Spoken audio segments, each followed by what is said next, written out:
Assalamualaikum warahmatullahi wabarakatuh. Halo semuanya, kembali lagi di channel Galeri Anis. Pada pertemuan ekonomi kali ini, kita akan mempelajari tentang pasar dan terbentuknya harga pasar pada kurikulum Merdeka.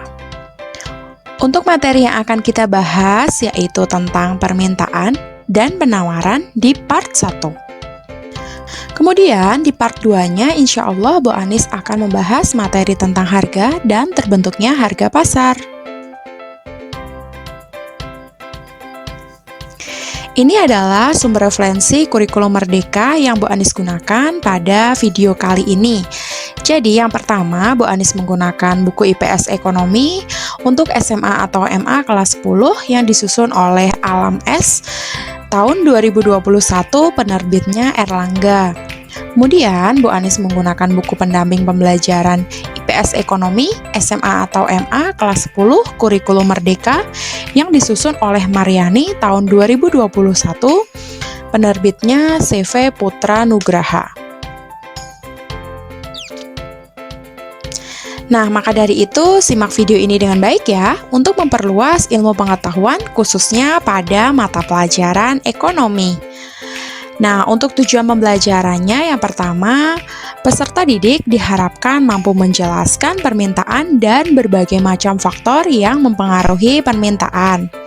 Kemudian yang kedua, peserta didik diharapkan mampu menjelaskan penawaran dan berbagai macam faktor yang mempengaruhi penawaran.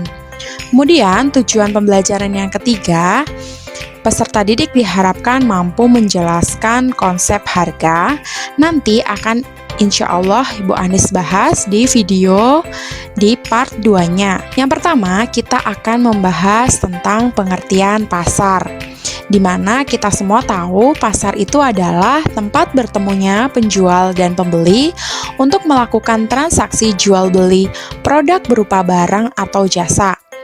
Transaksi tersebut tidak selalu memerlukan lokasi fisik. Pasar yang dimaksud bisa merujuk kepada suatu negara, tempat suatu barang dijual atau dipasarkan. Penjual disebut juga pihak yang melakukan penawaran barang ataupun jasa, sedangkan pembeli adalah pihak yang melakukan permintaan terhadap barang ataupun jasa. Ketika saya jalan-jalan ke pusat pembelanjaan, di sana banyak sekali barang-barang bagus. Apakah itu termasuk permintaan ya? Lalu ketika saya mengunjungi pusat pembelanjaan, ingin sekali membeli baju baru, handphone baru, taiti boba, atau mungkin sepatu baru ya. Nah, di sini Bu Anis akan menjelaskan tentang pengertian permintaan.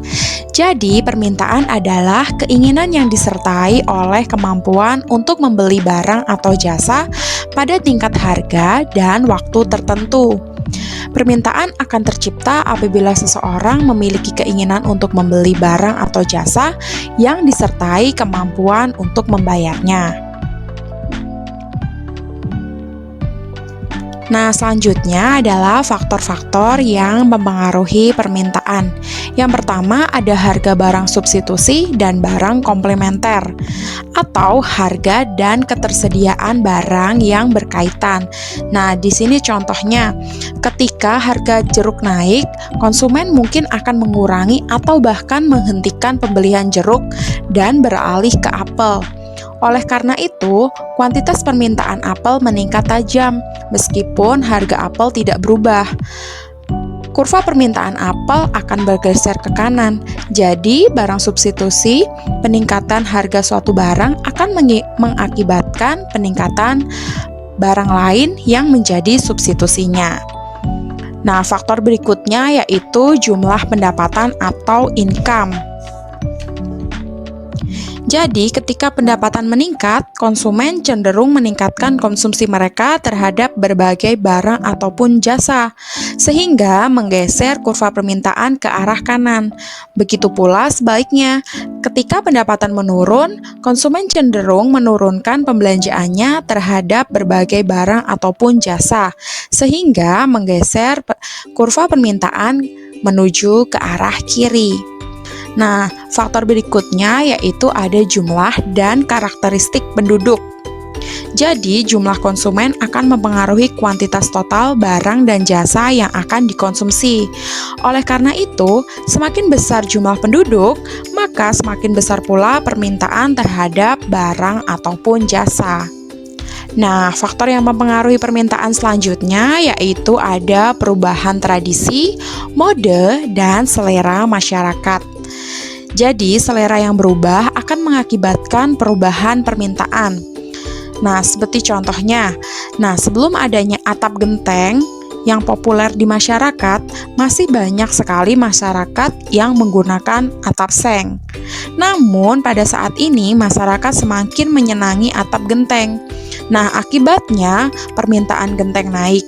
Begitu pula sebaliknya, permintaan akan atap seng semakin menurun. Nah, untuk contoh perubahan selera yaitu makin disenanginya makanan cepat saji atau fast food. Jadi saat ini hampir dapat dikatakan tidak ada satu orang pun yang tidak mengenal McD atau McDonald, KFC, Pizza Hut, atau Burger King. Jadi makanan cepat saji tersebut sangat populer di kalangan masyarakat, apalagi di kalangan remaja. Nah, untuk mode, jadi saat ini banyak sekali anak-anak muda yang berpakaian ala artis Korea yang mulai digandrungi. Para remaja seolah-olah berlomba memakai baju yang banyak digunakan di kalangan artis Korea. Nah, untuk faktor berikutnya yaitu perkiraan dan harapan masyarakat. Nah, jadi ketika tahun 2020 di mana kita atau masyarakat dunia dilanda COVID-19. Jadi, situasi tersebut tidak menentu. Banyak masyarakat merasa khawatir dan memperkirakan barang-barang tertentu yang akan langka. Seperti contohnya masker, hand sanitizer, dan vitamin C. Masyarakat menjadi rebutan dan permintaan akan barang-barang tersebut menjadi tinggi, sedangkan persediaan belum bertambah. Nah, untuk faktor berikutnya yaitu hari raya keagamaan.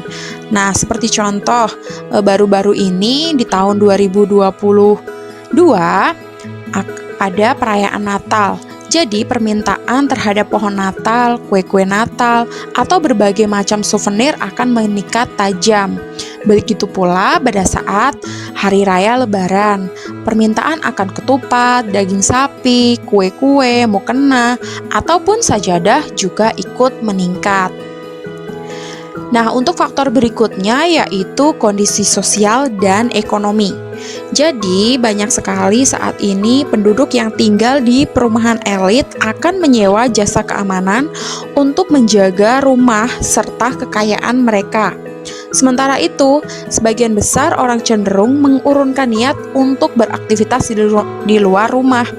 Sehingga hal tersebut mengakibatkan permintaan akan beberapa barang ataupun jasa seperti bensin dan angkutan umum dapat menurun.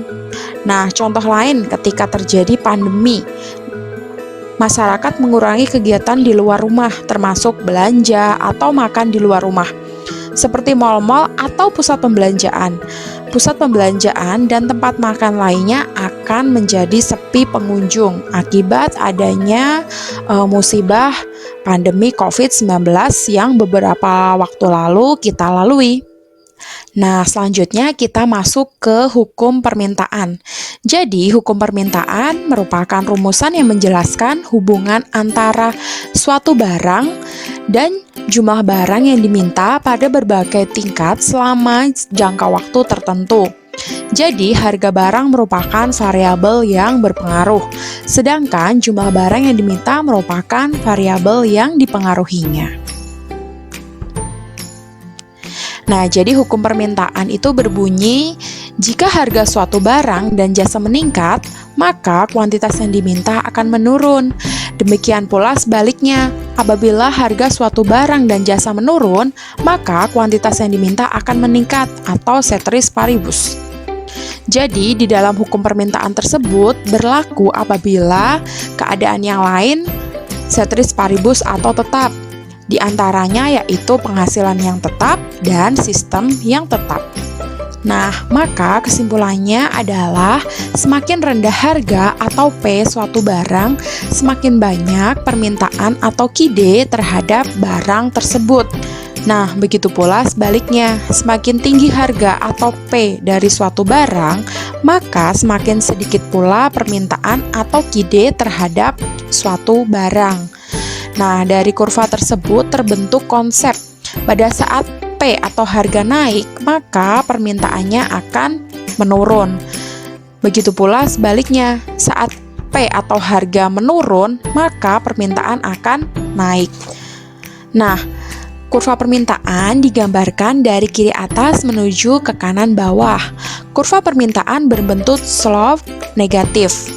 Nah, untuk fungsi permintaannya yaitu KID sama dengan A min BP, di mana KID adalah jumlah barang yang diminta, A adalah konstanta, sedangkan B merupakan koefisien pengarah atau slope, dan P-nya yaitu tingkat harga.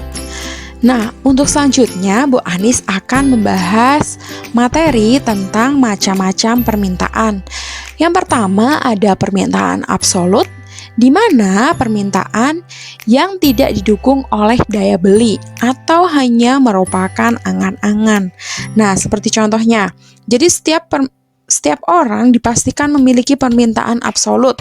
Seperti misal, Bu Anis pengen bisa membeli pesawat jet pribadi. Nah, karena Bu Anis tidak memiliki daya untuk membelinya, maka permintaan tersebut hanyalah angan-angan atau disebut permintaan absolut. Nah, untuk selanjutnya ada permintaan potensial. Jadi, permintaan potensial adalah permintaan yang memiliki kemampuan membeli tapi belum melaksanakan pembelian. Seperti contohnya, Bu Anis memiliki uang sebesar 300.000. Berniat untuk membeli sepatu yang harganya 200.000, tapi belum Bu Anis laksanakan untuk membeli sepatu tersebut. Maka permintaan tersebut masih disebut sebagai permintaan potensial. Nah, jenis permintaan selanjutnya ada permintaan efektif. Jadi, permintaan efektif adalah permintaan terhadap barang dan jasa yang dilakukan sesuai dengan daya beli yang dimiliki. Nah, seperti contohnya tadi Bu Anis kan memiliki uang 300.000, ingin membeli sepatu yang harganya 200.000. Bu Anis kan punya uang, kemudian Bu Anis memiliki daya untuk membelinya. Lalu Bu Anis suatu ketika membeli sepatu tersebut dengan harga 200.000. Nah, setelah Bu Anis melakukan transaksi dan membawa pulang sepatu tersebut, permintaan tersebut disebut. Nah, setelah Bu Anis melakukan transaksi atau pembayaran, hal tersebut dapat termasuk sebagai permintaan efektif. Lalu, apabila dalam perekonomian terhadap dua pihak yang saling berhubungan antara pihak yang menghasilkan barang atau jasa dengan pihak yang memakai barang atau jasa tersebut. Lalu, permintaan itu sebenarnya apa sih? Nah, di sini Bu Anis jelaskan ya.